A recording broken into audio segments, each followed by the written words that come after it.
En la entrevista del cierre tenemos como invitado en esta ocasión a Rolando Luque, adjunto en prevención de conflictos de la Defensoría del Pueblo, en momentos en que es necesario analizar, entender qué está pasando en el Perú, por qué tanta convulsión, por qué cuando un hombre como Pedro Castillo se autoelimina políticamente, intentando un golpe, se desata una ola de protestas que no han cesado y que están por cumplir desde el 7 de diciembre a la fecha, en 2 días, pues 2 meses. ¿Quién mejor que él para ayudarnos a entender esta realidad? Buenas noches y bienvenido, Rolando. Muchas gracias, Oscar, y felicitaciones por esta segunda temporada del programa. Muchas gracias. En base a, Rolando, a su amplia experiencia, ¿podría afirmar que lo que estamos viviendo desde hace casi 2 meses es la madre de todos los conflictos? Bueno, es un conflicto de una gran dimensión y complejidad, y hasta ahora tenemos serias limitaciones para resolverlo y para encauzar el país por la vía de la paz y el desarrollo. Y es así de complejo porque han ocurrido también 47 muertes en enfrentamientos entre sectores de la población y la policía y el ejército. Un policía fue atacado, asesinado con fuego dentro de su patrullero y 11 personas murieron en el contexto de los bloqueos, tratando de cruzar el bloqueo para una atención de emergencia en un centro de salud o en otros casos por accidentes ocurridos, dado que colocaban piedras, troncos a mitad de la carretera. Entonces, este es un conflicto, como digo, de una dimensión grande también en el sentido territorial del término, porque en el punto más alto de los bloqueos, estamos hablando del 19 de enero, hemos tenido aproximadamente el 28% de las provincias del Perú bloqueadas por... un tercio. Un tercio del Eso es gravísimo. Sí, y de manera persistente, 13 provincias del Perú han tenido continuamente 25 días por lo menos de paralización y la tienen hasta el día de hoy. Estamos hablando de las provincias de Puno, algunas de Cusco y Andahuaylas en Apurímac, ¿no? Pero también por el enorme despliegue policial y militar que ha habido a nivel nacional y por estas serias limitaciones que tenemos para generar consensos, salidas políticas en un contexto tan crítico como este.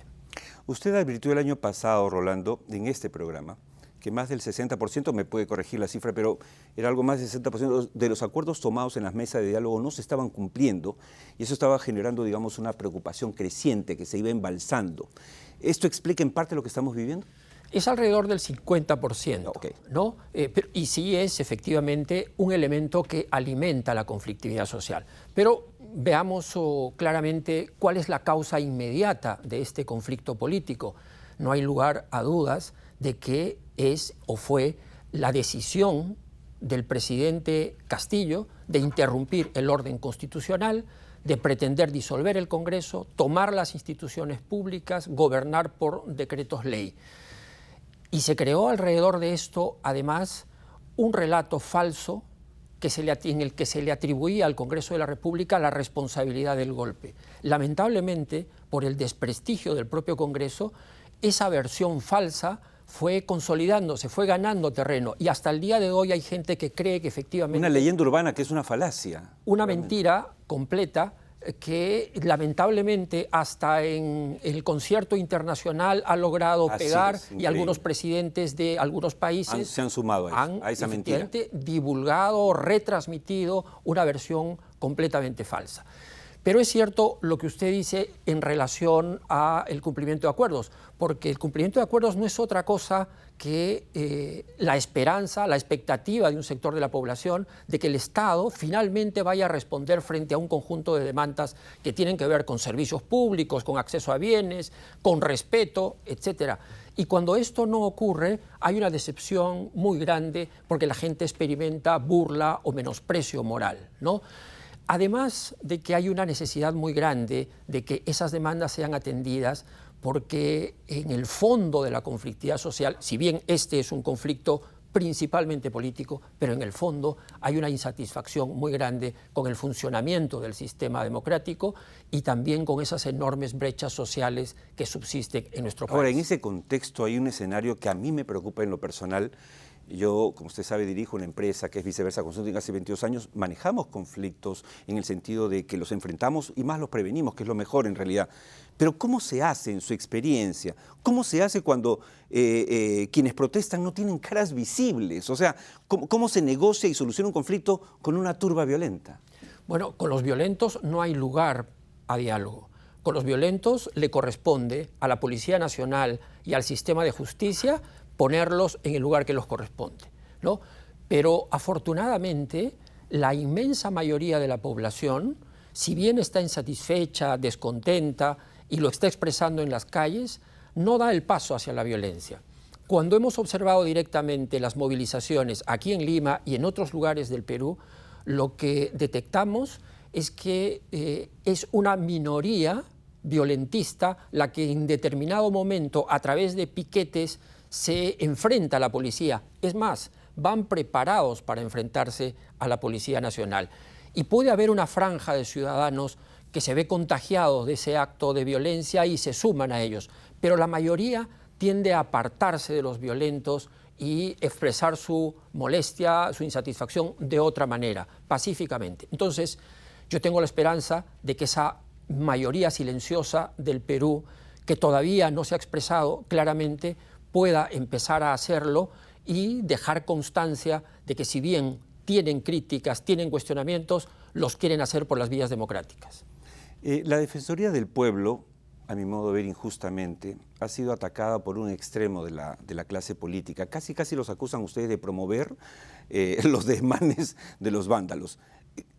¿Cuál es la respuesta de la institución? ¿Cómo ven ustedes esto? ¿Cuál es el papel que cumple Defensoría para que se entienda? Bueno, expresiones así son ligerezas fruto de la enorme desinformación sobre lo que significa el trabajo de la Defensoría del Pueblo. Permíteme decirte, Óscar, no solo en el Perú, en el mundo, los extremos repudian los derechos humanos. Lo que buscan es tratar de reafirmar su ideología, su credo, ¿no? Los derechos humanos son universales y en esa medida nosotros tenemos que ejercer la defensa de todas las personas, sin ninguna excepción, de civiles, de militares, de policías, de empresarios, de periodistas, etcétera. No hay nadie que esté al margen de la defensa de los derechos fundamentales. Y eso se nota mucho más claramente cuando se ve el tema humanitario. Uno interviene en un asunto humanitario porque lo que está viendo es a una persona en una situación de sufrimiento y tiene que ser atendida, trasladada a un centro de salud, salvada de una situación crítica, y ese es el trabajo que hace la Defensoría del Pueblo. Todos los días estamos en las comisarías, en los centros de salud, en las calles, en las carreteras, impulsando iniciativas. Es como nuestra Cruz Roja, pero digamos social. Civil y efectivamente haciendo un trabajo real en el terreno. Pero para ustedes no hay que pasar por agua tibia, por lo tanto, los saqueos, el vandalismo. No es que ustedes dicen, bueno, los derechos humanos les permiten a tomar aeropuertos. No es esa la posición de la Defensoría. De ninguna manera, completamente descartado. Nosotros nos sentimos muy seguros del trabajo que realizamos a nivel nacional, todas las oficinas de la Defensoría del Pueblo. Y los agravios no van a mellar en absoluto nuestro sentido del deber.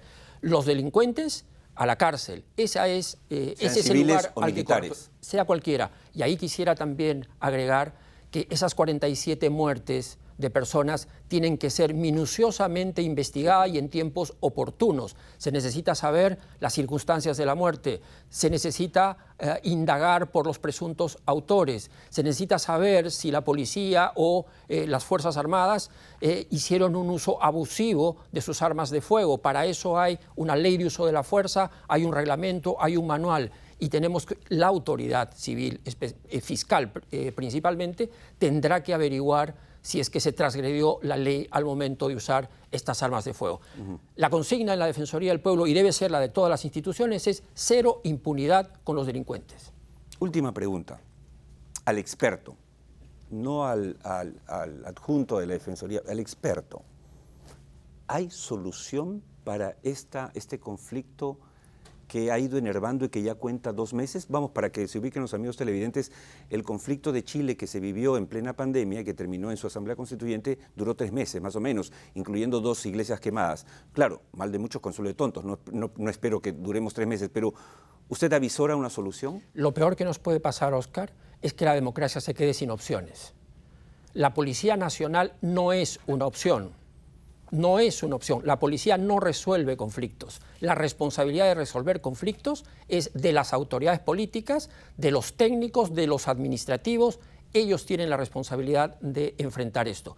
¿Hay salida? Desde luego que la hay. Se puede volver a discutir un adelanto de elecciones en este plazo antes de que venza la legislatura. Hay iniciativas de la sociedad civil para impulsar procesos de diálogo a nivel regional. Pero claro, hacemos un llamado a la serenidad y a la calma en todo el país. Por la vía de la violencia no vamos a resolver nada. Hay que discutir políticamente los problemas para poder salir de ellos. De acuerdo, totalmente de acuerdo con el mensaje. Muchas gracias, Rolando. Encantado. Y nada, que sigan usted y su equipo, muy profesional, a cargo, haciendo su trabajo como siempre lo han hecho, efectivamente más allá de las críticas que normalmente vienen de los extremos. Así es. Los extremos que no son los más lúcidos, ciertamente.